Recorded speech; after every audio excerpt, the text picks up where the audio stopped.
नमस्कार, आप देख रहे हो महाराष्ट्र संदेश न्यूज। कृषि मंत्री के जंगली रम्मी खेलते देखे गए नाराज किसानों ने भेजे ताश के पत्ते। राष्ट्रवादी ने की मंत्री को बर्खास्त करने की मांग। मुंबई महाराष्ट्र विधान भवन महाराष्ट्र में जारी पावसाली अधिवेशन के दौरान एक चौंकाने वाला मामला सामने आया है। जब विधानसभा में राज्य के किसानों से जुड़े अहम मुद्दों पर चर्चा चल रही थी, उस वक्त राज्य के कृषि मंत्री मणिक राव को काटे को जंगली रम्मी खेलते हुए देखा गया।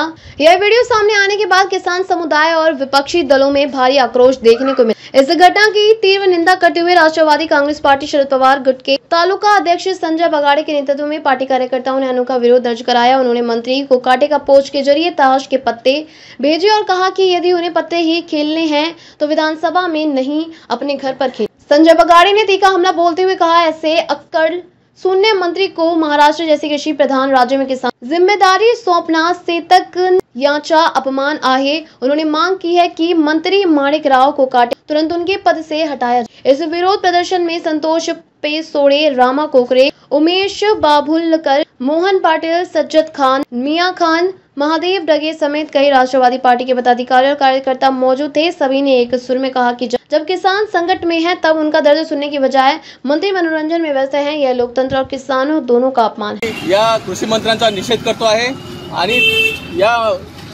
राज्यामध्ये कृषी प्रधान राज्यामध्ये या कृषी मंत्र्यांनी या शेतकऱ्यांची थट्टा केलेली आहे आणि या कृषी मंत्र्याला जोपर्यंत जाग येत नाही आम्ही त्यांना घरी जाण्यासाठी घरी त्यांनी त्यांच्या शेतात जाऊन पत्ते खेळावे।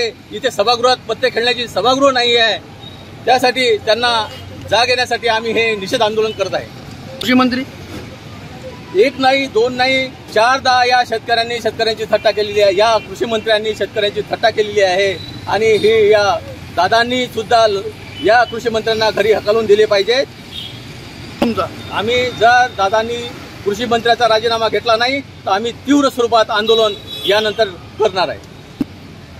जर आता कृषी मंत्री आम्ही जिल्ह्यात पाऊल ठेवू देणार नाही जर दादांनी याचा राजीनामा घेतला नाही तर